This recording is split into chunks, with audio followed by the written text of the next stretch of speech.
Hey there, gals and guys, Vetemor here, and I am very, very excited to be bringing this video to you guys because it's just action packed. It's just full. It's full to the brim.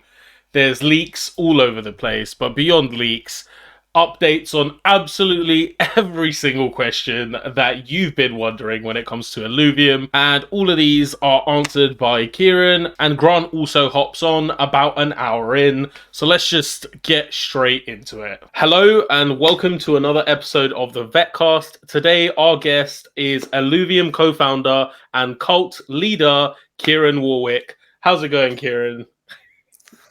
Going good. It's been a pretty crazy, I don't know, 48 hours or 72 hours or whatever since I hopped off the plane, and it's got back into things. Obviously, as you know, I played the beta for the first time, not on my shitty MacBook that I've got. That I don't know why I should probably upgrade that. At this stage, but yeah, I'm super pumped. Haven't had much time to get settled back in since I've come back from holiday, so it's been pretty crazy. Where did you go? I went to Mexico. Nice. How was it? So Tulum. It was really, really good. I don't even know how long it's been since I've been on a plane or gone away or whatever, but yeah, it's been a pretty crazy. Obviously, you know, since the inception of Illuvium, it's been crazy. But what some people don't realize is the amount of hours that went into researching what is DeFi, where's the crypto market at right now, finding the NFT project that I did, then doing the research on that, and that was that almost sent me insane, put it that way. And so going into it, I was already pretty frazzled, and there was no time in between my last startup either. It wasn't like I shut that business down. That one's still going. And so it's been a very, very hectic 4 or 5 years, and so to be able to go away and have Grant and Aaron basically say to me, you know what, just go, man, and make sure you actually take the time, because it's very easy. You got 200,000 people in Discord. It's very easy to find yourself creeping back in, and me, once I get on a roll in Discord, it's kind of all over. So. It was really good, man. It was fantastic. Oh, it's good. It's good to hear that you had a nice rest and actually had some time. It sounds like they've got it handled, anyways, right? Yeah, I mean, that's the thing, right? Like, a lot of my role was front loaded. The whatever went into figuring out what sort of a game we're going to have, and what sort of DeFi elements are we going to introduce into it, and whatever. That was all done before we'd even had a team and stuff like that. We were just your typical 10, 15 person blockchain team. And then, things started getting crazy and whatever. But nowadays, obviously, I have a very, very active role in the DAO, but it's different. It's less insane crunchness. It's more meetings and whatever. But in saying that, the other day I said to Aaron, I was like, I really feel like things are getting a little bit more steady and slowing down a little bit and whatever. And he's like, and we share each other's calendars, and he's like, didn't you have like 48 meetings last week? And I was like, no, couldn't have been. And I'm like, I mean, I'll check. And I pulled it up. I'm like, counting them. I'm like, oh my God. And it was like 46 meetings that I'd had. And I was like, but that's only like, let's call them 45 minutes each, the meetings and whatever. And he's like, that's just the meetings, man. I'm like, Yeah, you're right. Jesus. So it kind of it's just there's so much work to do that it becomes a bit of a blur. Yeah. So, having finally had a chance to play pretty much the finalized game, like, what's your first impressions? So first impression was, and it's kind of it's weird, right? Like I've seen the progress. I've played the demo. Again, I've never played it on any of the high powered machines that we have in my office and Grant's office and whatever. But that last update that we did the last month, and you'll see in the dev blog that Aaron's just about to post, they've made huge amounts of progress. Like so many things have now been implemented, like having and we're still a ways away. Like now that I've had a chance to sort of decompress a little bit since 12 hours ago when I first played it and spoke to Aaron, there are little things here and there like that will make the little 1%ers that will make it go from 90% there to 100%. But like I'm thinking TFT now. That's where I'm at. Like I'm not even close to any other blockchain game in thinking, competing and what it's just not even a fair competition anymore. I'm looking at this and I fucking love TFT, man. Like there's not many games that have been able to draw me away from the amount of work that it takes to put into a startup. And so for me, the last 10 years, gaming has been tough, right? It's almost like I feel, when I'm not working, I feel like I'm doing myself a disservice, and I could put more energy into it and whatever. But TFT has been one of those games where sometimes, I remember back when I was running the Burger Collective, I would have a stint of like 2-3 days where I'd play that game like almost like the entire day, right? Just trying to get up and improve. And I played Illuvium. This is just the training grounds. It's just a small part of it, but it gave me the first look at what our product is going to be like against a game like TFT, and are we actually going to be able to compete? When I go on and I talk all the shit in the world and I say, we're gonna have the largest prize pool of any esports tournament in the world, like that is all going to happen. But if you don't have the product to back that up, it doesn't matter. You can hype something up as much as you want. You can show concepts all you want. But when someone sits down and plays that game and it's not up to par or the standard, or it doesn't meet the hype that you've created, you're going to disappoint people. And I'm telling you right now, you can probably see it on my face. I am not disappointed at all. And the fact that Aaron is sitting there saying, I'm not happy with it, and I'm sitting here going, dude, let's get this thing out like now, Sap, like right away, because there's nothing even close to this available right now in blockchain. And you know how integrated I am in the GameFi space.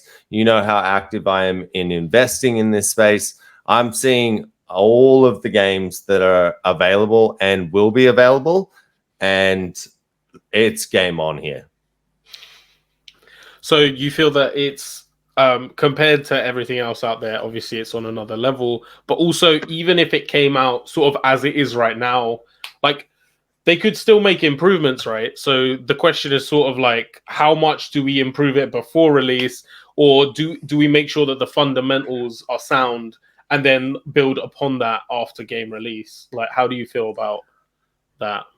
Okay, so I mean, first impressions are huge, right? Now, I think the tricky part here is that we're still so early, and I was probably even a little bit naive in thinking that in we would have a little bit more mainstream adoption by now, but it is taking a lot longer. It's more so people within the crypto sphere, they're already in DeFi projects, or they're Bitcoin holders or whatever. They're the ones who are seeing GameFi now, and they're coming over.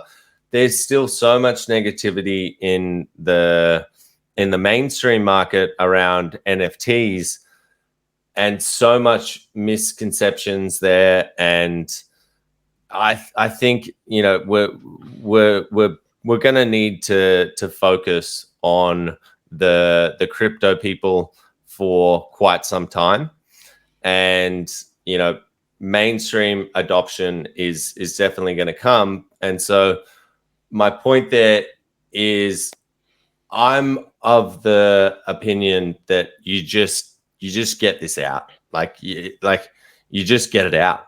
It's so far ahead of every other game in terms, like, these graphics, man. I can't wait to see the comments on YouTube when we've got people like yourself actually playing it, and all those guys, the memes of oh, that's not real gameplay and all that kind of stuff. I'm sorry, even myself, when I was looking at the trailer, I can feel for the people that are saying this is not real, right? Like, I can see where they're coming from. But when that game client is sitting on their computer and they're playing it, and they're seeing what I just did on this computer over here, you can't say shit. It's over. You cannot say anything. We've actually done this. Like, I don't know how. I can't even begin to start collating what the hell has happened on this journey. But I am playing a game over here right now that is literally, I believe, going to be a better version of an auto battler than TFT. Not talking about the overworld. Obviously it looks really good. There's still so much work to do on that. We've got way more environments we need to make on that. I'm just talking pure auto battler. TFT, which, as you know, has tens of millions of players that are active every single month. We can bring a product to market right now that competes with them. That is just fucked up. Yeah, having it compete with TFT and actual auto battlers that are like world popular and actual mainstream games, that is the next level. To actually have a game that whether or not it has money involved, it's actually the deep strategy that's fun to play. And in playing it though, so far, what's been your favorite like Illuvial when playing the game, and have you managed to top Aaron yet in the leaderboards? No, so the reality that is setting in here is game designers, they think differently, right? Like, they're on another level. They understand meta better than any. That's why they're in the position that they are. So, we have a weekly tournament in TFT. Everyone's allowed to join in from the DAO. Ben wins almost every single week, and he was one of the designers in Riot. He was one of the guys who worked on League of Legends, and he just gets it, right? And Aaron, same thing. And so the crushing thing for me, like, I knew it was going to be bad, but the fact that he's designed this game and he knows auto battlers, like Grant and I were talking about it today, like, there's only going to be, to get that last badge, there's the Dark Hollow badge, right? There's only 99 of them. Then there's one more badge, which Grant he doesn't even know what he wants to make that person, but that's the number one player in the world. We would genuinely like, what happens if, because he'll do it. Like, you think he's not competitive, like he does this, like this oh no, it's all good, you know, everyone's happy and whatever, but like secretly deep down he's so competitive that if Grant or I magically were to beat him in the game, he would probably quit the project.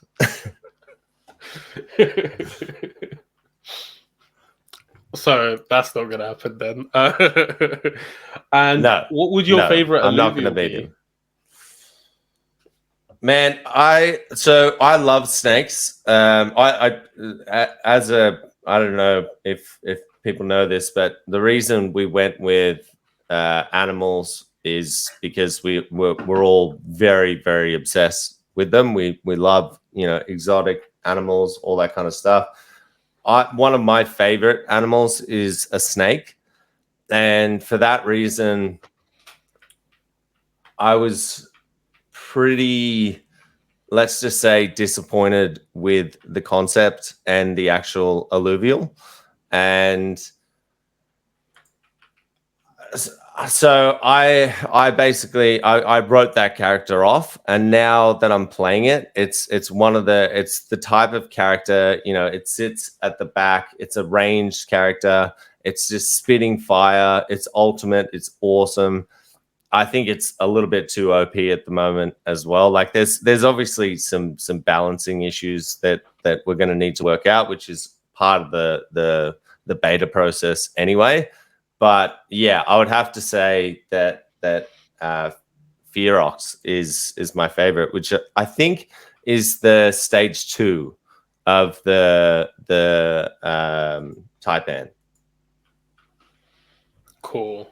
And when it comes to like actually leveling Illuvials up, what specifically causes them to level up? Like, is it through the open world battles, survival mode, like ranked arena, Leviathan, or just any battles that Illuvials get into level them up? So yeah, so open world battles will level them up as you go. Leviathan battles won't, because, you know, you can go in there and play against yourself essentially if you really want to, and start, you know, betting the same amount of ETH. It's just going to go from one wallet to the other wallet. We don't really want that to happen. But pretty much everything else, of course, ranked. I don't think, I'm not 100% sure if we're going to integrate it into the ranked battles, because it's a little bit hard. How do you attribute, you know, the experience to each Illuvial? Do you do it, you know, across the board, or do you do it individually? I don't know. Probably more a question for Aaron, but I'm not even sure if that's been decided. But I would probably say that it's just the open world stuff. That makes sense. And when you catch an Illuvial, is it like at a random level? And can you also actually find stage 2 and 3 Illuvials in the wild, or do you always have to level them up and fuse No, them? you can. Yeah, you can find that, because they're theoretically their own character. You know, they have their own name, and so you can go and find a Ramfire level 50 in the world. I mean, it's going to be super, super rare. And my God, trust, like the animations. We've got this guy Peter, who, like, he's just this crazy Russian who works so damn hard. Like, you have no idea. This guy is insane. He's been with us for, I would say, you know, since the first like 3 months, which again, we didn't start building the team until pretty much 2 months in. So he was one of our first hires. Just a guy who was doing incredible stuff on ArtStation. Grant saw it and was like, how does this guy not work for a ridiculously good studio? He's self-taught, just a random guy, and he's making animations that are out of this world. The first one he ever did was the Ramfire animation. And when you're in battle, it's almost like you're sitting there. So the way that they've got it set up at the moment, and they're constantly changing the characters that are A, coming out at you, and B, that you can actually put out yourself in your team. I think it's level 4, and it's pretty embarrassing. I can't get past level 5 at the moment, which it's pissing me off. I think I don't want to say that the game's broken or anything, because it's probably me. And Grant reckons he's gotten very, very a lot further than I have. But when you see this Ramfire and you're watching its alt bar start charging up and it's getting enough energy, you're sitting there going, take out the team, take him out, take him out, take him out, take him out. Because when he flies up, first of all, he's invulnerable. So you can't attack him while he's doing his ult. And he just rains down a godly firestorm on the entire battlefield, basically. So everyone's getting splash damage, and it's fucked up the amount. Like, you just get wrecked. And then like, I got past that. Once you get past that, then you got to go up against God, I think they've called him Seer. There's so many names that I need to get up to speed on, but Seer is the pangolin, which Grant has tried to mimic a Balrog. That's his favorite character. And I don't know if he's hit up one of our devs or whatever and just said, hey, Kieran's just gotten into the game, just turn that guy up so he's unbeatable. But he's a tank in the game anyway. He's like, I think he's granite, so he's earth, and he can just sit there and just you're nuking him with everything you've got. You put every character around him, and he's just sitting there, just taking it, and also just blasting you off the park. It's like, are you a tank plus a rogue plus a berserker? Like, what? It's obviously, I haven't had much sleep. It's starting to really annoy me that I can't get past level 5. But yeah, here we are. And beyond the like ranked arena and other game types, do you think there's also going to be some kind of like daily quest or like a mission every day for like bonus XP or something? When the main game starts, absolutely, yeah. That was always the plan. It'll be things like, I mean, I'm not too interested in it, but it will be like a little bonus for people. It'll be like, go and capture 5 fire Illuvials today, and you gain some ILV rewards. Something like that. There will also obviously be tournaments and things like that where you're also getting ILV. But yeah, we want to keep things interesting. We might tie things into the mining of the game and things like that. Also, things like the diary entries. I haven't really spoken about them too much up until now, because we've just started actually getting them done. They are going to be scattered throughout the game, and that's like how you uncover the story of what happened to this random planet. And yeah, maybe there's some sort of bonus for you if you are the first one to discover them and stuff like that. And it's just sort of come to mind, but in the ranked arena, like the better you do in ranked arena, what is the actual reward for doing better? Like, do you actually win ILV? Like, what are the? No, it's just a ranking system.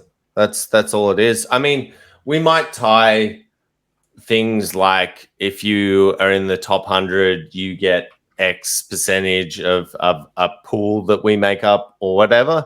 But you got to remember, this is not like, everyone is so obsessed with P to E, P to E, P to E. This is not that. Like, I would sit here playing this game. You get me up against opponents right now, this interview is not happening. I don't give a fuck. Like my mind has been blown now, and I'm just sitting here going, okay, this is now the best game in blockchain by like 10 times right now, without the fucking polish that you want to put on it and all that kind of crap. Let's just get it out. But I'm, as you know, a little bit of a psychopath and very impatient, and that's probably not the best strategy. We should just wait the 1 to 2 weeks of polish, because these guys have done, you know, we would, it wouldn't be doing justice to the effort that the team has put in over the last 12 to 18 months. Like, and here's the thing now, like, I'm not worried about anything now. Like, all of my inhibitions, all of anything that I was worried about, things like the token unlocking, and obviously we're gonna always do whatever we can, and that's where I'm, you know, most effective, where I can, you know, try and come up with different ways of how we can stop any sort of sell pressure or whatever. But I'm after seeing this game, I don't give a fuck, because people are going to see it and they're just going to go, okay, this is now real. This is actually now real. This is the first AAA game on the blockchain. They've done it. I don't know how they've done it, but now it's actually real. So I'm kind of, you know, just in this weird stage right now where I'm like, who cares? If you want to sell right now, go right ahead. You know, it does, like, and I don't mean that in a cocky way or anything like that. I'm just saying, like, just, you got to see what I've seen. It's you just have to. So on the ranked play, then what you're sort of saying is the incentive for people to play in the ranked arena will be just because people are enjoying this game so much that they just want to improve their skill, but not only improve their skill, but get higher up in the rankings, because it's just going to be so much fun to compete and to be better than everyone else ultimately. It's just like a traditional gaming system, where ranking system inside a game. You know, you're going to get badges attached to that. We leaked that in the Discord yesterday, I believe, or the day before. And so, you know, there's some status to that, but it's not like what we're trying to avoid is making it a system where it's like, get into the top 100 and you're the only ones who earn and shit like that, you know, like that. It just doesn't, it's just not right. No, I agree. Everyone's also really excited for the private beta and to experience this gameplay and assist in the refinement process of the actual game. When do you expect the private beta to begin, and how do you think that people are going to be informed if they have been accepted? Probably through email, right? I believe that people will be contacted via email. There's a system on the back end that we built. We'll basically, as we add people in, we're starting off with 500 plus I would say probably now maybe even 35 people that I've secretly said I'll slip you in, which I got to deal with Aaron with, but that's not an invitation for everyone to ask me for an invite. But yeah, I think it'll just be a straight email. You'll then get the link to download the beta. You'll be able to go in, start playing it. I also think that we'll open it up very, very quickly. If I have my way on this, you know, we could go to 10,000 people very, very quickly on this beta. And what I was trying to have a conversation with Aaron about is there's a lot of, I've literally, you know, I thought about this 6 hours ago or whatever, and I mentioned it in chat, but we potentially could, we early on, if you remember, we portioned off a bunch of the staking rewards for flash pools. We did it. It worked a little bit, I would say. I think we had like 3 in total that we ran. We got some extra exposure from it. Wasn't as good as what I wanted it to be, but I think that people would be happy if we took that yield and we maybe applied it to the training grounds as here's an early and it's Aaron's gonna kill me when he hears about this, because he literally said, let's do a version of the auto battler where we let people just try the game out first. We can give them some yield, gives us time to refine the bigger picture of the game. Because remember, this is only a training ground. It's not the full system. It's not PvP.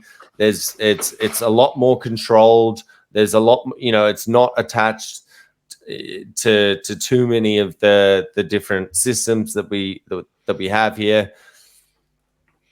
We probably should give people early access to Illuvium through this, I would say, which is exactly what Aaron said at the start. And I said, absolutely not. So, and to be fair, this actually happens quite a lot. So he's going to be pretty happy with this. But I think, give people a taste. You gotta strike while the iron's hot, and it's not going to hurt us. I'm not talking about taking 30% of the yield from staking or anything like that. I'm talking about taking like 1% or 0.5%, something like that, and just letting people get in and start watching people flock into the game, and then that appeases people. And we can go back to building, the best game we possibly can. So you're saying that if someone doesn't get into the private beta straight away, within a few weeks, you could get into the private beta anyway. And even if you don't get into the private beta before even the game comes out, you actually want to launch just like a taster, sort of like a training area with no PvP, just being able to play against enemies, and maybe even having like a tiny bit of yield just sort of given out for everyone that's having a little taste.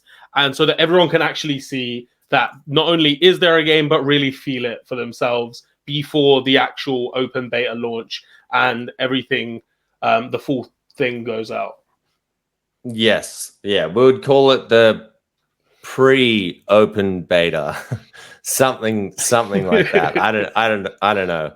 But I swear, you always get me on these chats when I haven't actually confirmed everything. This is, I would say, when I say there's some complexities around this, and I only thought about this 6 hours ago, there's things like botting and stuff like that. We don't want to just give away free yield, right? Like that's not what we're about. But things are, spinning around my head, like, does the yield that you get in this early stage get like auto staked for a 12-month period? Is it only able to be turned into sILV? There are a bunch of different parameters that I'm thinking about that we can make it controlled, but also put the game in people's hands. Because if you remember, you can't start the auto battler officially, right? Like the ranked arenas, the Leviathan arenas, you can't start those arenas until there's been sufficient amount of time for people to go into the overworld and capture these. Because we don't go some bullshit whitelist where if you're a whale, hey, you're allowed to go and buy 389,000 Illuvials and the game's broken on day one. That means that if you want a Ramfire, you got to go catch it, or you got to wait until someone goes and captures that. And that might be, 3 months away. that's what makes it so exciting about our game, is that it's everyone starts off on the same, from the same starting point. I think everyone's going to be incredibly excited to hear that potentially they could be getting to play a taste of the game sooner than they expected. Also, I don't think people would be disappointed if there was no yield being offered during that. But if you are to offer it, I guess sILV does probably make sense, or maybe like a lockup. For sure. But if somebody's watching this and they're brand new to Illuvium, can you explain to them sort of why Illuvium will never ever do any whitelists and why this is actually a very good thing? Okay, so it's, first of all, the main reason is because we are trying to maximize the token price, right? Forget my morals, forget whatever is fair and whatever's not, at the end of the day, if you make it a level playing field, then there's no barrier to entry. When you're talking about investments, right? Imagine, if in the traditional stock market, you had people who were getting additional bonuses for being in early into a Tesla or whatever. You're creating you're manufacturing this this barrier to entry for newcomers, when an investment product should always be trying to attract new investors. And the minute that I look at a project and I go, oh, there's a whitelist and there's so many special people that got on that, I look at that and I think, well, I'm not on that whitelist, so I'm just going to keep on moving, if I don't make that. If it's a fair launch and it's done in a way where, again, when I say fair launch, I'm not talking about, if you didn't buy it in the first 10 seconds, yes, everyone had an opportunity to buy in, but it was, it was sold out in 10 seconds. So really we didn't.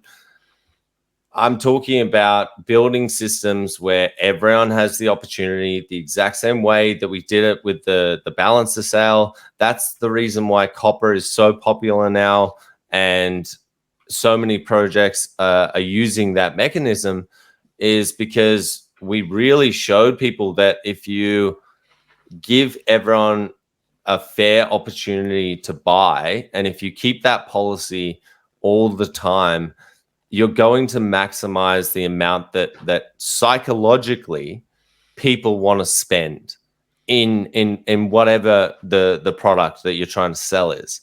So it's not even that. That's why I say, like, yes, I do have the morality there to say, I don't think it makes sense for whitelists at all. But even if I did believe in them, it would hurt. We would sell less of ILV. The price of ILV would be worse, simply because of that barrier to entry that doesn't need to be there. And that's why it's frustrating to me when I hear people say in the Discord, I was here early and whatever. It's like, don't you want to sit here and welcome with open arms the 10 million people that are about to flood into our game? If you sit there and it's like, well, they get that and I get this, and mine's much less because I'm just going to be dissuaded from going in there, or more so. I'm not saying no one's going to go in and start playing the game, but it just creates this barrier which doesn't need to be there. Yeah, that definitely makes sense. And you've also previously mentioned that you were planning to do another round of investment to raise capital for a sooner mobile release, as well as buying up some of the March 31st seed investors' sell pressure. Is this still being planned? And how is this sort of affected by the current ILV price? Yeah, so it's a tough one, right? That's probably what got interrupted the most by the exploit. First of all, going out and saying, hey, we're in the middle of recovery mode, in terms of our staking contracts right now are down. You know, going out and saying, hey, we're doing a capital raise during that period, or it just, the optics of that are pretty terrible. So, you know, you can't do it until we fixed up the system. And that's the same thing with, you know, even if we had Illuvatars ready or whatever, typical standard practice, you have to fix up the vulnerabilities that you have in your main system first.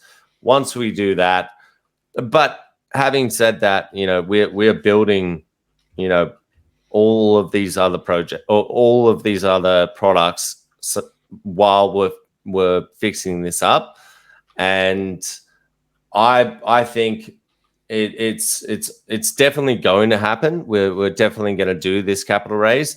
I can't give you a date because I'm basically trying to time it perfectly in the market. It's my belief that we're on the way back up. I don't really want to say that because every time I say that, it ends up going down. And when I say on the way up, I mean the market in general.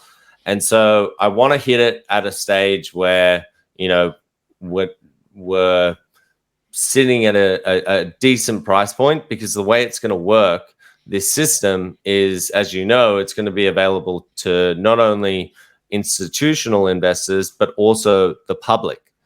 And so there's going to be, I think the way that I want to set it up is a very simple method where if you decide to lock up for 1 year, you get X discount. If you decide to lock up for 2 years, you get an even bigger one. And then 3 years, an even bigger one. And I think our type of project now, you know, 200 people plus team, which is where we're at now, we're not going anywhere. And I think people realize that. We're like, we're here for the long term. And so I genuinely, I've been having the conversations with a lot of investors over the last 2-3 months, you know, a lot. I've really opened myself up to start having those conversations. They are as keen as anything to jump on in. And to be honest, more so from outside of crypto, they're looking to go in. But it's, and I think, you know, they are always are thinking more of a long-term mentality, or they ideally should be if they're, you know, the type of firm that you're after. And so a 3-year lockup with a large discount to them is going to be very attractive. But then the flip side of that, and this is where I just don't know what's going to happen, because I haven't really seen this be done before.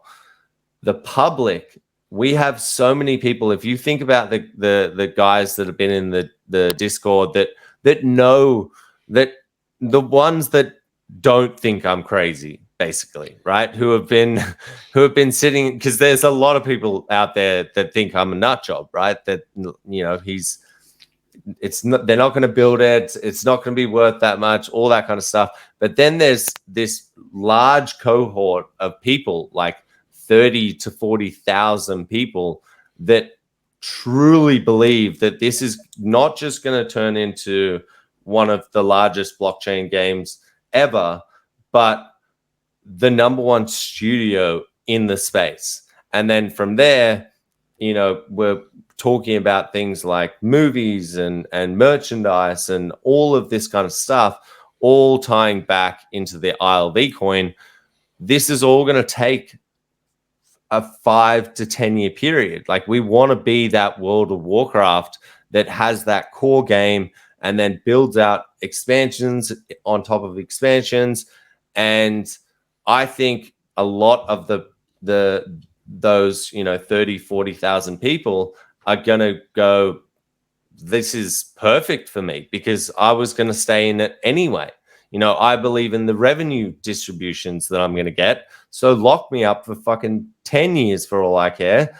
I think this is going to work. And so I don't know. I don't know what happens. Hopefully it's a successful raise and we get the money that we need to. And once we do, that's when we'll start the process of hiring that mobile team and getting that put together. And on the topic of the mobile game, do you think that we'll be able to get our app on the App Store, or will we have like a direct download from the Illuvium website and just bypass the Apple App Store altogether? It's a tricky one. I've worked with my previous business, had an app, and they're very finicky when it comes to payments. And so you kind of, with Illuvium Zero, that's going to be on mobile, obviously, as you know. We're kind of dealing with that situation right now. We believe we're within the guidelines. Certainly with Android, we are, but we believe that we were within the guidelines with Apple as well. So I think the plan is to go with both of the app stores for Illuvium Zero. It certainly makes sense from a marketing standpoint. It's just whether or not we can actually do it. If we can pull that off, I would say it would be very, similar situation with the main game. We'd try and get it on the main app stores. Awesome. So if it's possible, it's obviously better. And yeah. And recently, all the staking has obviously been paused. The rewards have been paused in preparation for staking version 2. When do you think that we can expect staking version 2 and the new sILV tokens to be issued as well? So as soon as the V2 contracts have the audits have been finalized, we've really done a deep dive. Like I think the community knows that we're super hard on ourselves, and that exploit rocked us, and particularly our blockchain team. They pride themselves on being able to come up with really good systems. Basil is one of the best Solidity engineers I've encountered in terms of just how methodical he actually is, and that exploit that got missed by a lot of teams.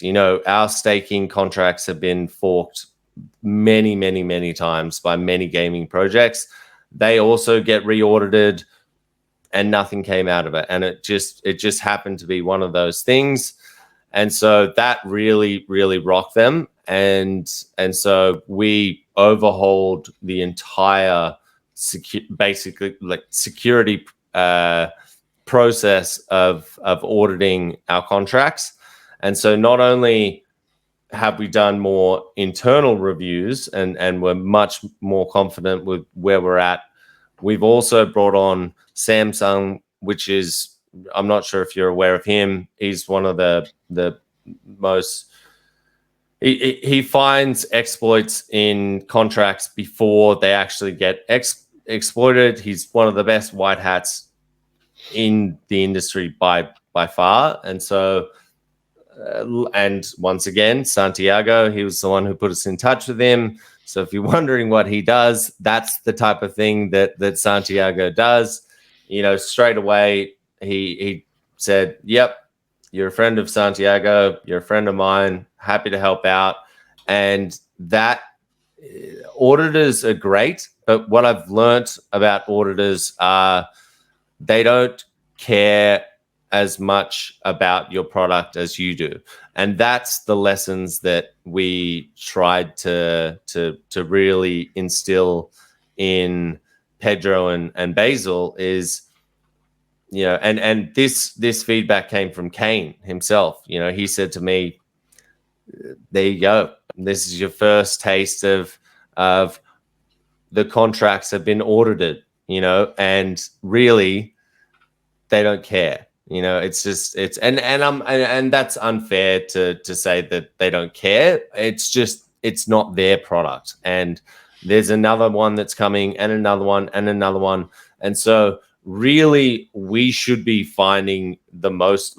It should stop with us, but having the added bonus of Samsung reviewing the contracts and having 2 external audits now, I'm very, very confident that we're sweet in terms of our DeFi stuff like that.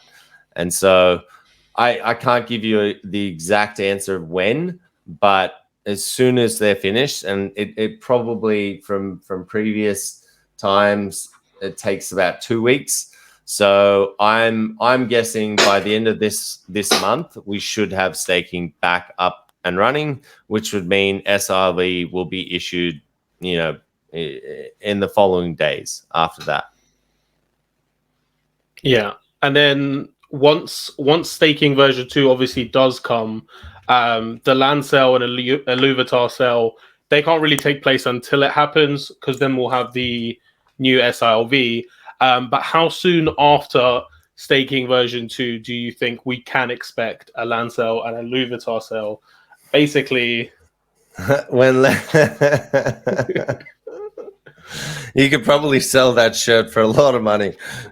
Not that Scoriox is actually selling these shirts. I'm sure there's a lot of people selling a lot of things. I actually just bought for Roger and I. We bought rugs that have squiz on them, and very similar to the sushi rugs. I don't know if you've seen them, but yeah, to be honest, the frustrating part about all of this is that the land sale was done. Like it was done. It was ready to go. We talked about pushing it back a little bit more so from a marketing standpoint, not from any technical stuff like that. And so it's so frustrating that happened when it did, but it did. So again, once these contracts come out, I want to make sure that we've got a bit of stability there. I want to make sure that the migrations are happening, and working. Then we will quickly work. Like, we know people want the land. I get it. And trust me, we want to sell the land to you, but we just need to do it properly. Cool. But how soon-ish after staking version 2? So just like pretty much yeah.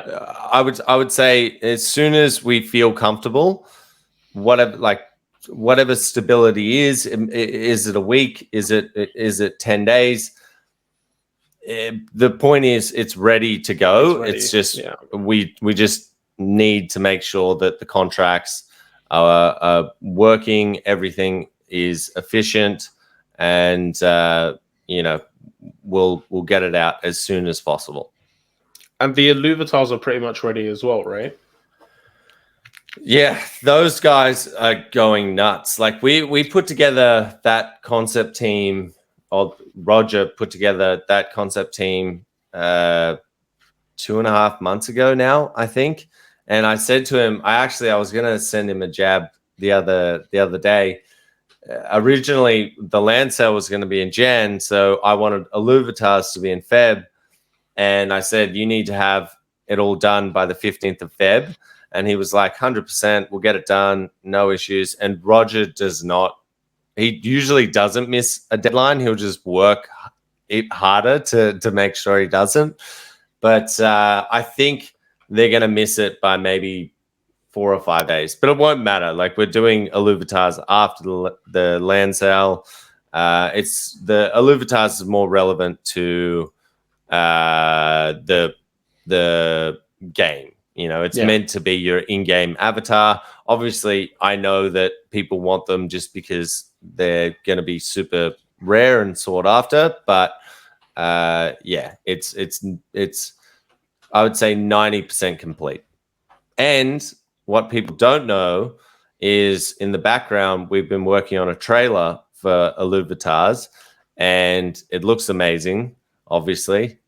And The same guys that helped us out with some of the scenes for the first trailer did this entire trailer, and it makes me, you know how bullish I am on Illuvatars, but it makes me really, really bullish. So, somebody actually asked, because you've actually said that you're potentially Illuvatars could actually be even bigger than land, and they were sort of wondering, do you actually think that they actually could be bigger than land? Swear to God, without a doubt. And so, I mean, land is turned into. Well, I don't like leaving things on the table, right? I just don't. And as you know, I bought Axieland very early on. I flipped it for a stupid amount of money. When that occurred, I thought to myself, I don't want to leave any money on the table. And where this is the brilliance of Aaron and actually Johnny in this case, I just said we need to sell land, and that's where it stopped, right? And obviously I'm being a little bit facetious, but I said we need to sell land, but we need it to have utility. Go off and come up with something, and then come back to me, and we'll see what it is. So I believe in land, right? And we've literally built a fucking mini game around our land. We've let people know that you're going to get, as landholders, you're going to get your portion of probably close to 5% of all Illuvium revenue if you're a landholder. So I know the magnitude of land. But the plans that I have for Illuvatars and the rarity that is going to go into them, these things, like, people don't like Pokemon cards. If you go back to that analogy, right? After a while, what happens is when you can't get something, right? And we're going to make the thing that I think people are sleeping on across our game in general is they're going. Once the set's gone, that is it. You're never, ever going to get that version again. In the main game, and I don't know if Roger's going to actually be watching this, but the main game, I'm saying we need a new set every 6 months. Now, he's probably like, go fuck yourself. Let's make it 12 months. But it might be 12 months. We've literally gone and made 150 unique characters. So we've proven that we can do it in 12 months. Whether or not they can do another sprint like that is debatable. But, we are going to have these things be going effectively obsolete, and you can only buy them on the marketplace. Now, with Illuvatars, we can do it even faster. So I'm talking about, if you miss out on the first set might be up for 2 months. That's it. And people are like, oh, but you can mint an unlimited amount.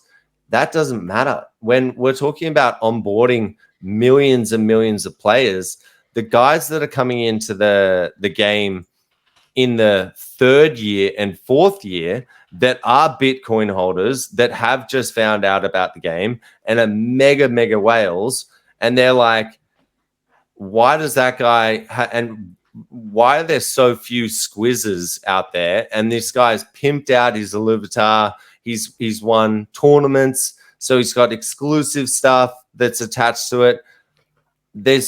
Then you add in little things like the utility of some Illuvatars are going to have additional utility, and I'm not going to get into that yet, but there's additional features to each Illuvatar, and there's going to be things like entry into different stuff. And so the rarity, the utility, the cool factor of them, like, these are being hand drawn, like, the actual quality of the artwork is insane. Do I believe it? I actually do. As crazy as that sounds, when you've got CryptoPunks and bases going for millions and millions of dollars, yes, I believe it. Because the thing about Base C is They don't have, or and obviously we need to get there. But if we pull off 100 million players, that's a lot of people wanting something that no longer exists. Yeah. Well, by the way, we've got another guest coming in, and here's Grant. Oh fucking hell! Seriously, how much damage control do I have to do here, bro? What's he said? Oh, he said quite a lot. Do I have to DMCA find out later. Video? I love it. I love it how he comes on and he's like, "Oh, yeah, he's gone and had 12 days off. Oh my god, I can't believe it." The guy had like 2 months off after the trailer. We saw him for like 3 minutes a day. He's worked out. I don't know if you guys have seen, but he's worked out some kind of Discord hack where Grant's online 24/7. He's not online 24/7. He's online probably 20 hours a day. All right. The other peeking into the mind of a madman, Vetemor, a fucking lunatic. Right? He invents fairy tales and delusional stories just to sleep at night. Oh, this is so much fun. Hey, bro, I know we didn't get to really. What level did you get to last night? Honest question. 5. Before you rage quit. 5. The game's rigged, you idiot. And you believe this guy. It needs to be rebalanced. It needs to be rebalanced. He said that you've purposefully put a boss on level 5 for him so that he can't pass that level.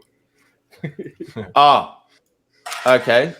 So what's Seer then? How do you beat Seer? How do you beat your and tell me this? How did it just so happen to be your favorite character? Just sits there in the front line and just starts getting blasted. You could put 50 ramfires on him, and he's just like, nope, not hurting me. Like what's going on there? The difference between you and me, with all of these holidays you're taking, is that I actually know how to edit the JSON files. Okay, you wouldn't have a clue. Okay, so don't come at me and sit there and try and tell me while I'm playing a fucking game that I'm the one somehow cheating while you just absolutely suck. So let me just get this straight. You just said you have the ability to cheat, and I don't, and yet therefore that is your reasoning as to why. Yet I'm somehow meant to trust you in Death Row. So you don't have a brain, is what you just said. The guy gets me. The guy pulls me into the Death Road beta. Here we go. Right, pulls me into the Death Road beta and goes, try and beat my high score. I'm sitting there for 2 hours trying to play this fucking mobile phone game, and I'm getting stuck at like 30 seconds every time. I'm trying to figure out what to go. Because you suck. You suck at gaming. He screen shares. All of a sudden, magically, his car is going 5 times as fast. I go to the founder of Death Road, and he goes, don't worry. When the game comes out of beta, exploits like this won't be viable. What are you talking? Denies it to this day. So what is it? I can exploit games or I can't exploit games. Like I went in and spent my time exploiting the Death Road beta. No, you just sucked. Admit it. You should not be in a gaming studio. You sucked so hard at gaming, you shouldn't even be in a gaming studio. Like go back to your old job. I would actually be happy with that. You've owned a Mac for 15 years, bro. So you come at me and say I'm not a fucking gamer. Like, okay, do you want to play FIFA? Do you want to rage quit a little bit more in FIFA? How many controllers have you? How many controllers have you broken? You axe kicked a fucking kitchen bench, bro. You broke a $12,000 TV, you moron. You broke a $12,000. It wasn't $12,000, by the way. What was it? 8,000? 5,000? You broke a 80-inch TV or whatever it was. Do you remember that? Brand new. Gets real angry, bounces it straight off our wooden table, straight. I remember it vividly. Straight, he gets this. You should see his face. It's scrunched. I can see it now. He's like, "Ugh." It's just when he's helpless. It's his helplessness. He rages so hard, throws the controller, bounces, hits the TV, completely smashes. We're just like, oh, and he's still pissed. He still goes down, doesn't give a shit about the TV, just still goes downstairs, slams his door, and is sitting there raging. I'm hearing things being thrown around the room.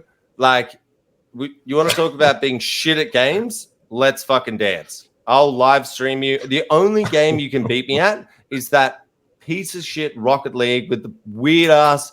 Like, what is that? Every fucking gamer breaks. Apparently. Every gamer breaks controllers, bro. Not every gamer snaps their kitchen bar stools in half. Okay? You snapped it in half. Like, people would come over and be like, oh, where's the other stool? Who knows? Yeah. Obliterate. This interview is going so calmly.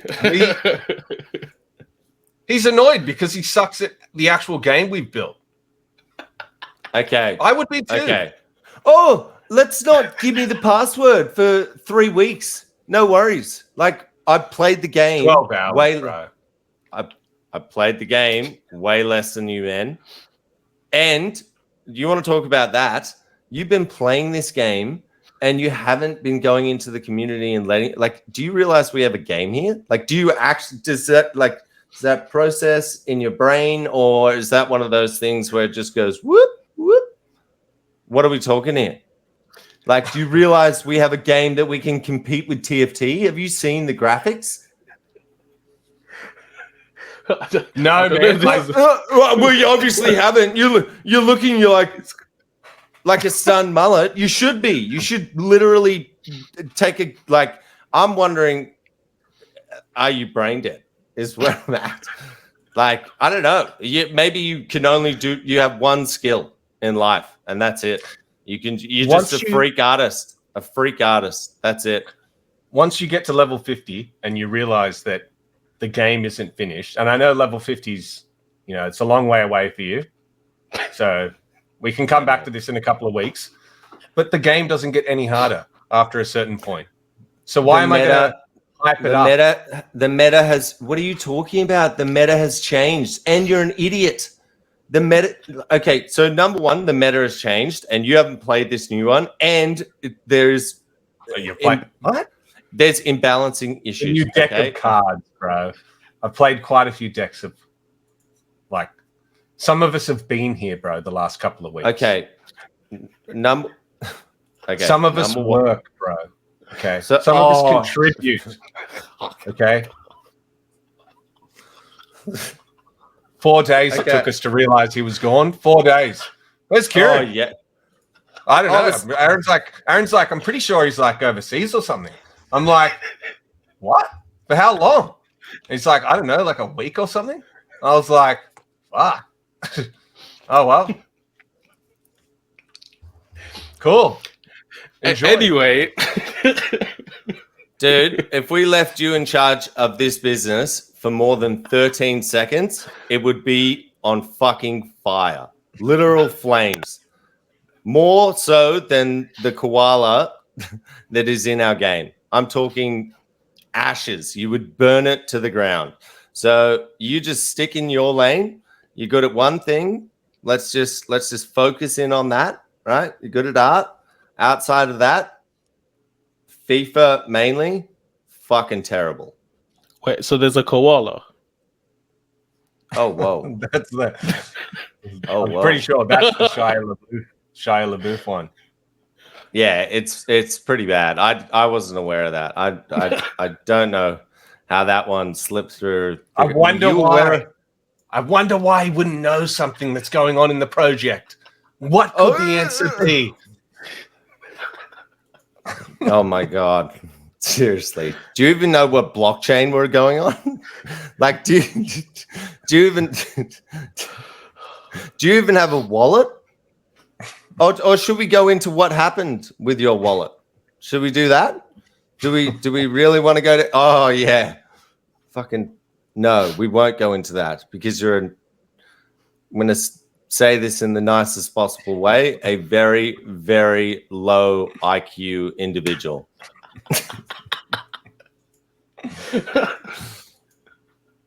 Sorry, man, but it's reality.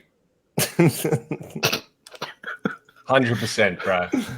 100%. We all agree. So, but what else have you got something for us here? Is there anything that you want to ask us and get us to argue out, nut out? I had one more question just on the main game launch. That just sort oh god.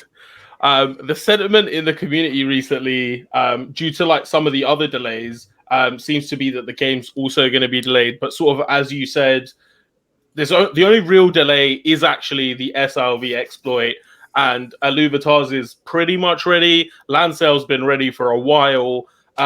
So like what I'm sort of thinking is potentially like the main game isn't actually going to be delayed because this hasn't actually interfered with the process that's been working on the main game. So do you guys think that we can still expect a launch of the main game before March the 31st?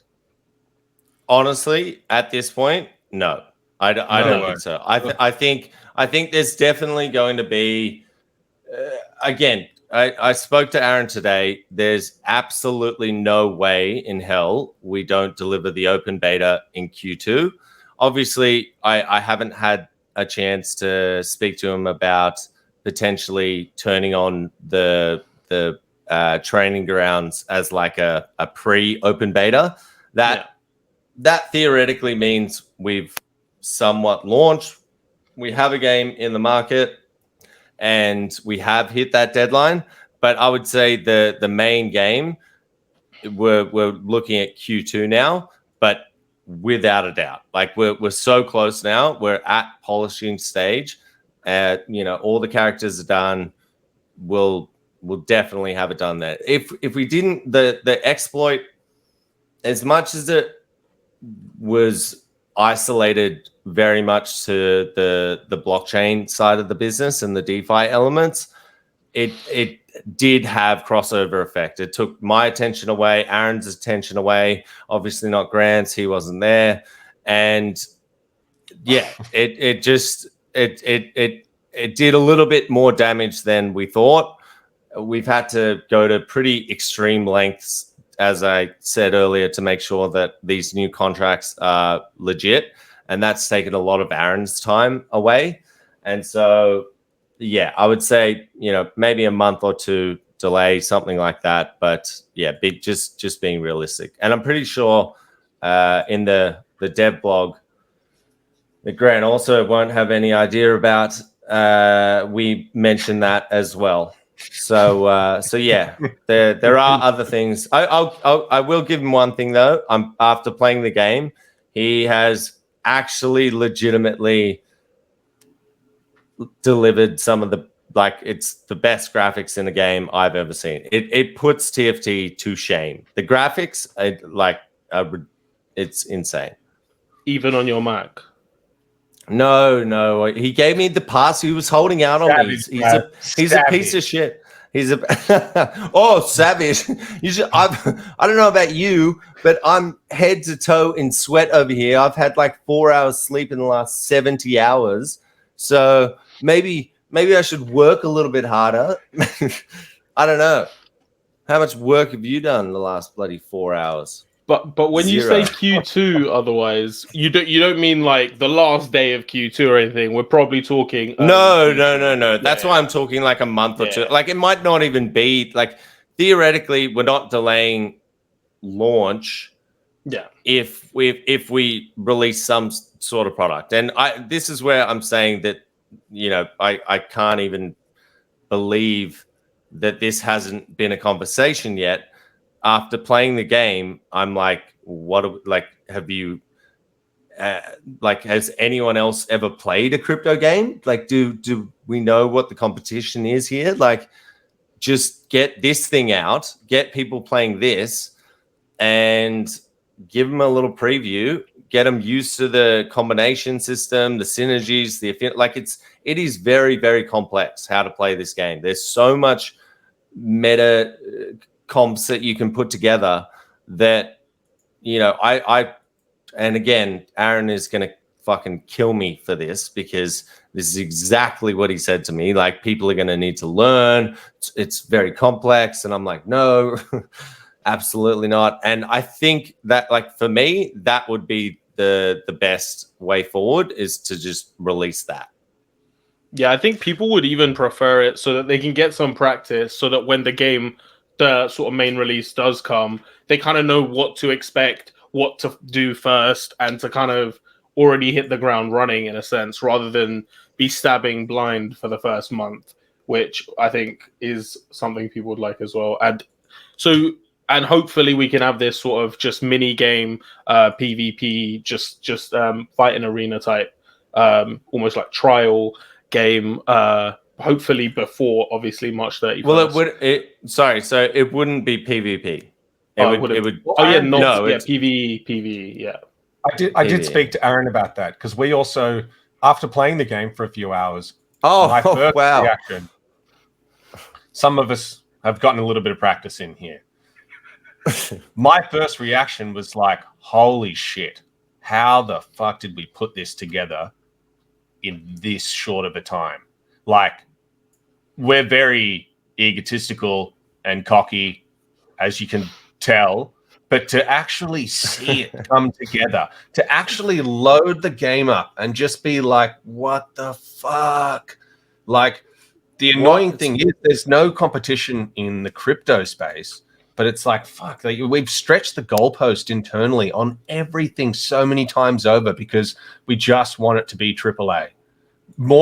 Before advertising as the best crypto game, that's not what it was advertised as. It was advertised as the first AAA game, right? Who gives a shit if it's the best crypto game? Because what are you competing with? Nothing from the mainstream. It's not an accomplishment to have a 200-person team and outdo the next best crypto game in terms of scope and, and everything. It's not an achievement, but like, we're sitting here now going, from the investor side and the massive community following this game, who's not necessarily mainstream, going, we just want to play it. That helps boost the token price or whatever, all positive things. We're internally just going, but we can make it so much better. And we're trying to balance that. That's the annoying thing. It's like, we know after coming this far, this soon, the end result is going to be ridiculous. Like, I've spoken with Aaron and I've said, holy shit, bro, like, I'm getting addicted to this game. And he's like, it's shit. It's 30% there. And I agree. Yeah. You play the game for a couple of days and you can start to see flaws pop up. You can start to see little bugs, a little movement click here doesn't work. Easy as piss things to fix. But then there's like a lacking combat system that he's already got. Just to be clear here, a movement click, it's an auto battler. Have you click played character? Well, I mean, once again, man. I've been playing for 15. Did you sign up for the beta? No. Or did you not get in? No. You don't have high-end specs. Shut the fuck up. You were saying though? No, so go on. We just want so basically what he's saying is here's the dynamic, and it's the dynamic has always been, you've got one guy over this side who wants things yesterday. That's me, right? Like, I see this, and his reaction just then is what I would have expected he would have done, like I did last night in the Discord when I rallied everyone up and I said, like, you don't know what we're sitting on here, right?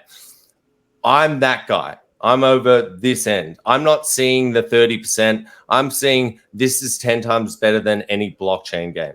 Then you've got Grant, who's in the middle, and he sees what the hype does. He sees the need to be first mover advantage, all that kind of stuff.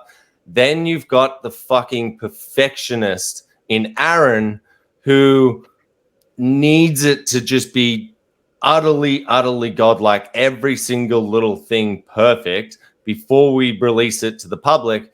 And so it works because we fight and fight and fight, and we end up in that middle ground of basically where Grant's at, where we get it out as soon as possible. We're still the first AAA game, but again, we're in an open beta. We can continue to improve on this. There's a huge advantage to getting this out now and then building on top of that. And so, there's arguments either way, but we'll work it out. We'll work out when the right time is to release it.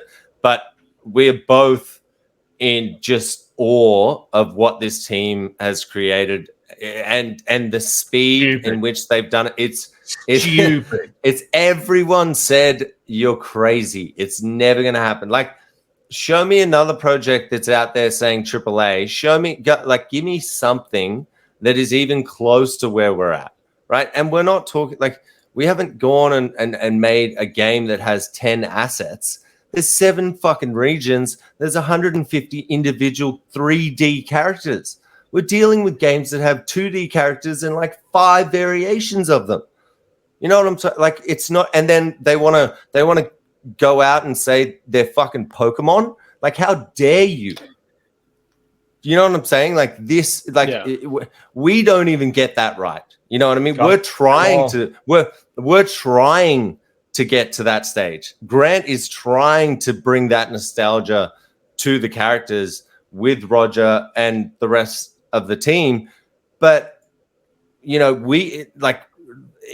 that's the pinnacle. You don't just go out and say, yeah, we're Pokemon. And, there's 10 different Pokemon games in the blockchain, and they're not fucking Pokemon. So, I don't know. I'm telling you, man. I was a little bit. I've always got that skepticism in the back of my mind of like, is what we're doing shit? And sometimes that's a good thing because you go back and you look over something that's old and you just go, fuck it, redo it. It's shit. We can do this better.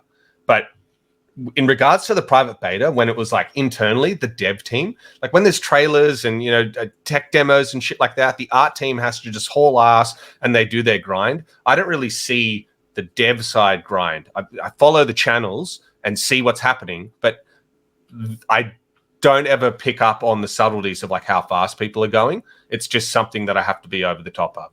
When it came to this private beta, the speed at which the dev team just started ramping up, just overnight, their dev, like our Discord has like 200 plus channels and the dev channel is just always white because you check everything 20 minutes later, everyone's posting again. I'm not exaggerating. It's been just crazy, right? It's been crazy. And then to play the game, right? To play the game and just like, I feel like the feedback from the private beta is going to be good. Like I don't have any fear of what people will say about the private beta. If Aaron can get and the team can get a few of those little things done, a few of those bug fixes done, even in an incomplete form, like how? Ultimately, it sounds like a good balance is sort of having that delay, but then potentially also having something out there, almost like the private beta, and just keep increasing it until we almost just let everyone in. Yes, exactly. And then so people can try it and experience it. Yeah, and then we can have a bit more time to get a bit more perfection in. Obviously, not like complete perfection because it is still an open beta, and there will still be space for more upgrades down the road.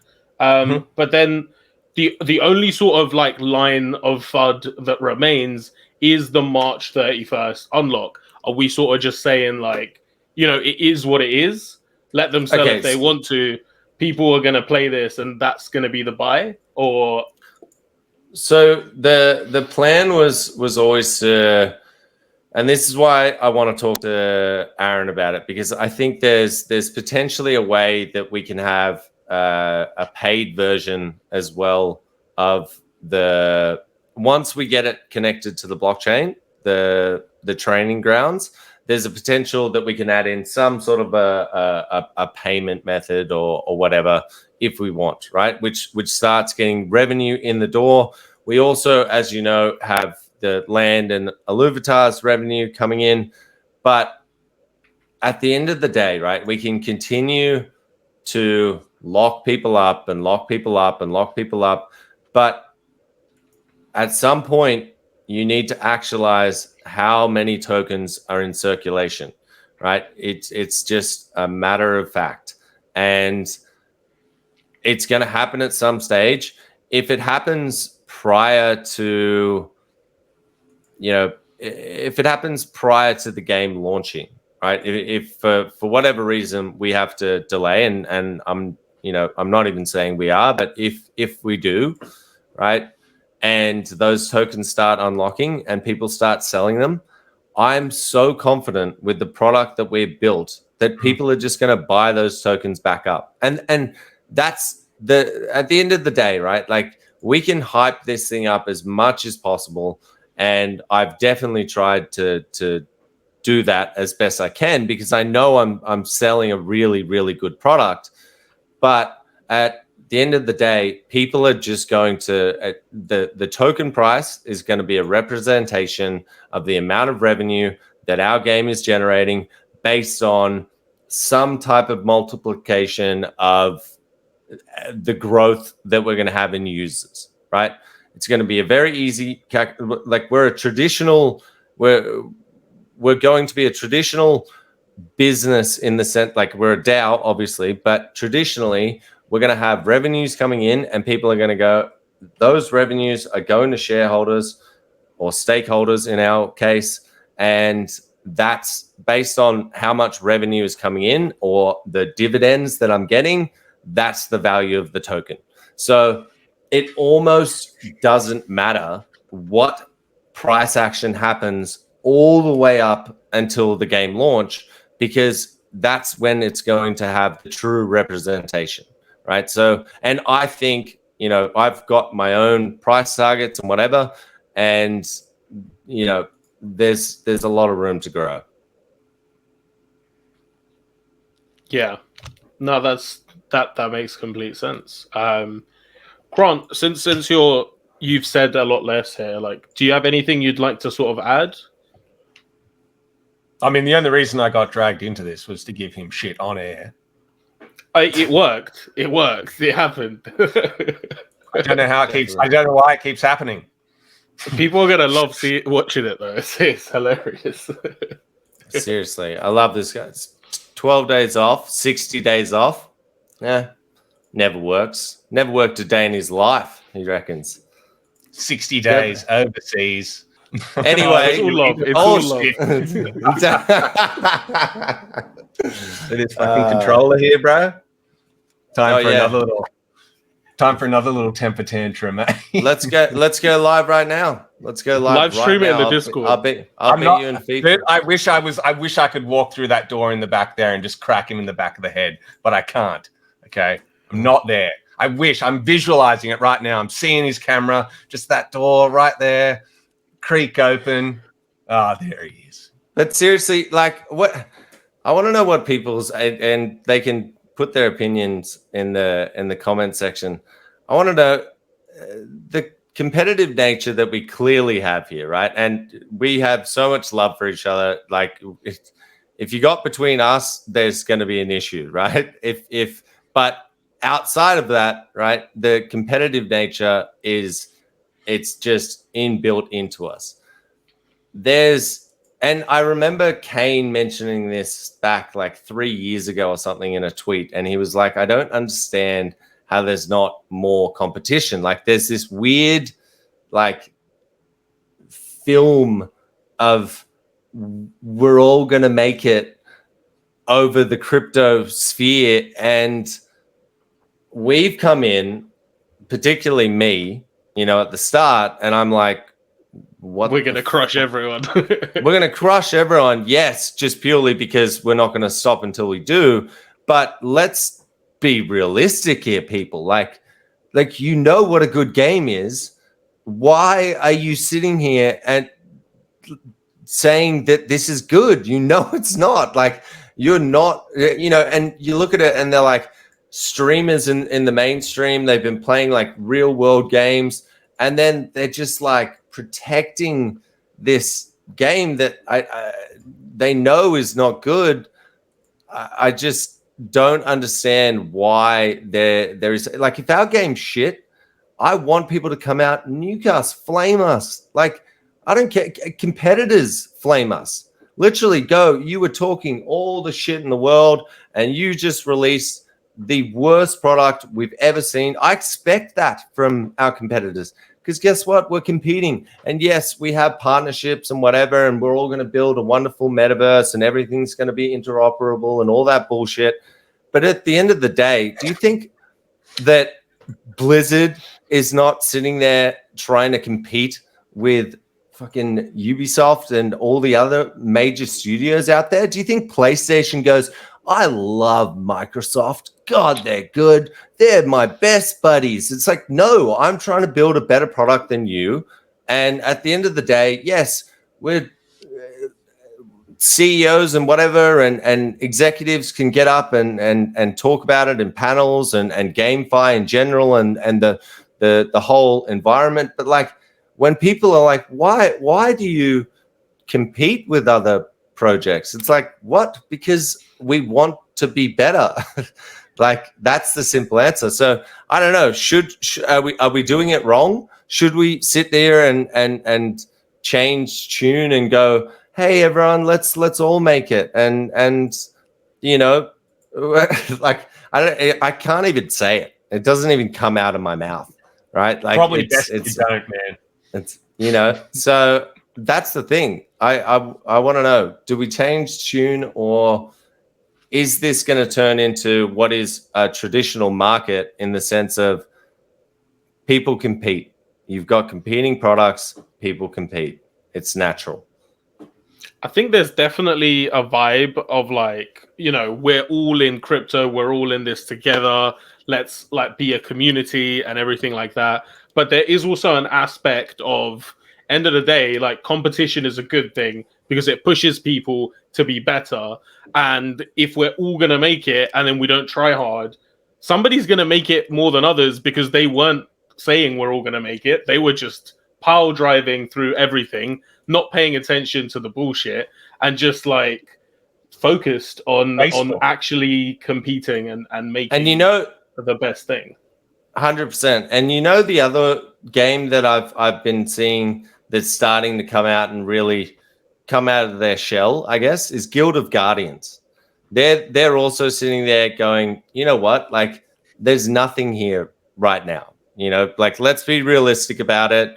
You would never play any of these games in the mainstream. People are playing, like we've seen it now. Like we all know now that the amount of players that are here, they're here for yield, and I get that. I last year all I did in DeFi product, I have no affinity to Pickle protocol. I just wanted Pickle's yield, right? It's the exact same thing here, and I just don't understand why we're not trying to really, really push the envelope. If everyone's saying, "Oh no, this is an amazing game," then why make better games? You know, if everyone's happy with you know, so that's just an end side point, I guess. But yeah, that's the way we look at things. And then when it comes to you guys like sort of jabbing at each other and stuff like this, like obviously there's no hard feelings and it is just you guys. Just this is how you show Sometimes that you love each other because you're men and you can't just say it, you know.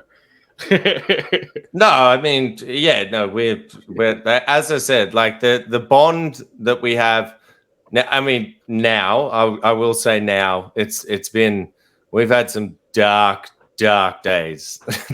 I've said some things to he said to the worst thing that Grant has ever said to me is no one knows this, and it's probably I hope he probably gets this right. This is really gonna hurt me in the long run. I can definitely see some memes coming out about this. But when I was young, I drowned. Right, I jumped into a spa, and I, for some reason, I was like 6 months old. They left the latch open, and I jumped in the spa. This guy was 3 years old, saw me there, didn't even tell mum, and basically mum did find me somehow. Believes she has some freak moment and was like, where's Kieran? And went and found me in the spa. Grant, when we were having a fight one day, literally said to me, the worst thing to ever happen in my life is mum saving you from drowning. No, I think the more funny thing I said was, you've been a flop ever since you drowned in that pool. Yeah, so something along the lines of I potentially have brain damage.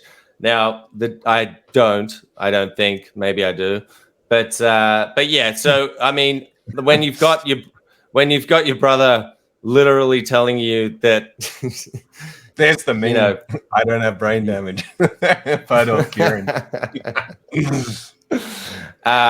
know what I mean? There's no pulling punches when it comes to what we're willing to say to each other. It's a very Australian culture as well, and a lot of people don't get that. Like, there's a reason we swear a lot. That it's just embedded in our culture, and probably we're a little bit on the aggressive side of that. But yeah, man, we do love each other. The bond that we have of all four boys is pretty strong, and it has to be.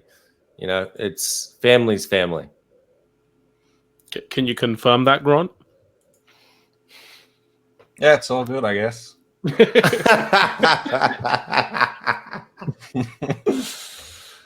He's not very funny, so when he sees an opportunity, he takes it every single time. Even in the most serious situations, he goes like, I'm only going to be funny once today, so I've just got to jump at that one.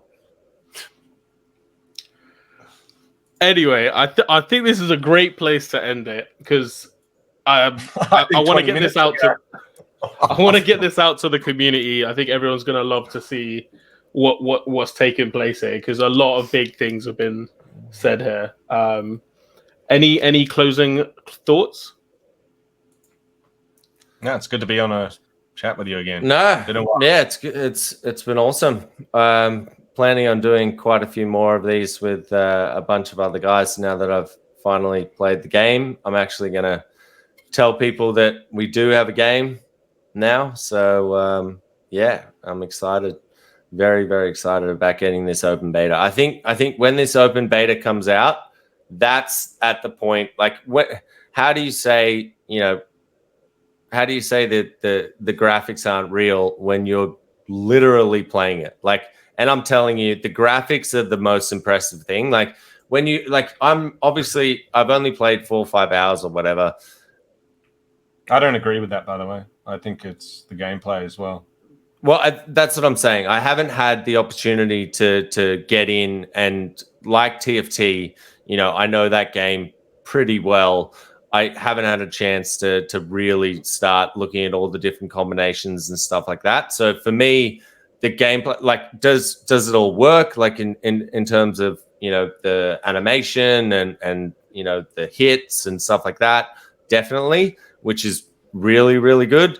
But the thing that just, when you played as many games of TFT as I have, and then you see the stark difference of the graphics, it's just fucking mind-blowing. That was the thing that just made me just go, what is happening here? So it's pretty crazy. I think the VFX is just, it's like watching a beautiful fireworks show. Every battle, it's just like, it's insane. But 2 hours in, no one gives a shit about the graphics at the end of the day. Graphics are there to make a good game better. Oh, 100%. 100%. There's certain things, like I said, where you're playing the game and you're just like, okay, cool, we'll be there in a month or 2 months. Like, it's coming. You just got to wait. And the team has just shown such a sprint. Like, it's just, we're competitive, but also as an extension of that, we've hired people who are competitive. It's not just us who behave like this. Internally, in all of the teams, it's competition. Like a healthy way, nowhere near as dark and sinister as ours, but like people see other people in the team going next level, and then they just up their game. Early on, it was like, I saw a few interviews from people, not a AAA team. what? Do you do any research into our team? Did you see the backstory of a lot of these people coming from being the best in other fields other than gaming? If you're not an idiot, you can adapt pretty damn quickly. And that's exactly what's happened. We've seen people who've never worked on games before, a master on them. What was that, guys? Overnight. See you later. I'm a game dev now. So all of the people who are making interviews and don't do research into the team and shit like that, I was laughing back then. I was like, okay, you're an idiot. But what was that? What was that guy's name? The streamer that went hard at us at the trailer, saying it's not real gameplay. I'm sending him a beta invite. Kieran TV, but he backed off. I mean, what can you expect? He did, but I want to send him a beta invite and say, mate, like, test it out for yourself.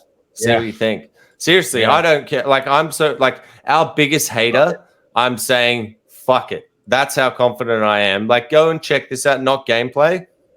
Have a little turn then. See what you think now. And that's the thing.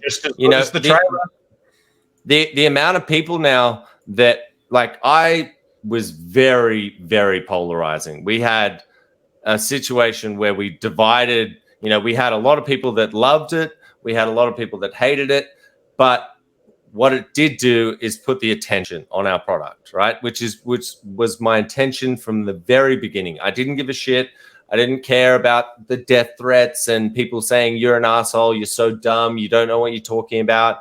I didn't care because I knew that we had a product that was going to actually deliver. And so now all of those people that were like, I'm following this because I think they're not going to be able to deliver a game, I can't wait to see those people. And they've already started reaching out. They've got, 50,000 plus followers, massive guild members of Axie and whatever. And they're saying, hey, let me see the beta now. They're finally starting to switch tune because they know that we're not full of shit. I mean, Grant is literally leaking everything. That's pretty much all he does. Leaking a lot. Yeah. I don't live stream 10 hours a day. No one knows what the fuck's going on there. You want to go back there again? Are you serious? We call him the CLO, Chief Leak Officer. Back from a holiday and acts like you're meant to be on the back foot, and instead your delusional wacko brain flips it. Oh my god! On the subject of leaks, though, you obviously just leaked the koala, so you might as well give me a picture of it to stick in the middle of this interview. I thought we already did. Didn't you already leak it? You got the kangaroo, bro. That's bullshit. I tried. Cool. We're running out. We're running out of stuff to leak. Yeah, we actually are, to be honest. No, we're not. We're really fucking not, bro. It's the amount of crazy shit. Wow. There's still one Illuvial, which is just beyond a joke. Like, I remember when Alex did the model, I was like, oh my God. I can't wait until we release that guy. That's But anyway, all right. I think you've got enough out of us, and we've done enough fighting. I'm probably gonna call him up after this and abuse him a little bit more, but we'll see how we go. It's only 117, don't really work or anything. So God damn it. It was a pleasure having both of you on. Thanks as well for coming on, Grant, out of nowhere. Yeah, thanks for that amazing surprise. I said 1 a.m. and then you're like, I don't think you'll make it. He's like, fucking start it before he gets here. Thanks for watching, and as always, if you've got any thoughts or questions, definitely hit them up in the comment section down below. I'm Vetemor, you're the future, and god damn it, guys, I'll be seeing you there.